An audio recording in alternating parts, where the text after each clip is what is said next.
Quanti orfani. Gesù ricorda i piccoli innocenti di Betlemme e di tutto il mondo.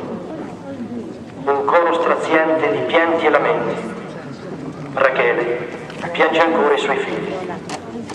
Gesù, non sei solo nella tua innocenza. I bimbi, i fanciulli abbandonati e usati, sfruttati e infangati, prendono posto nella tua agonia. Hanno un posto nel tuo cuore.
Correnti d'acqua solcano i mari, vene d'acqua percorrono i meandri della terra, fiumi d'umanità migratoria assaltano pertugi di benessere o solamente di sopravvivenza, carichi di povertà e privazioni, carichi di sfruttamento e persecuzioni, carichi di illusioni e false promesse, carichi di sogni e speranze.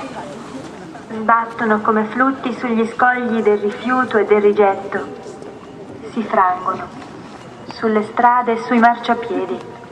Solo di rado incontrano ospitalità e comprensione. Sempre, e questa sera in particolare, incontrano Gesù, il grande rifiutato, il sempre emigrato perché cittadino del mondo.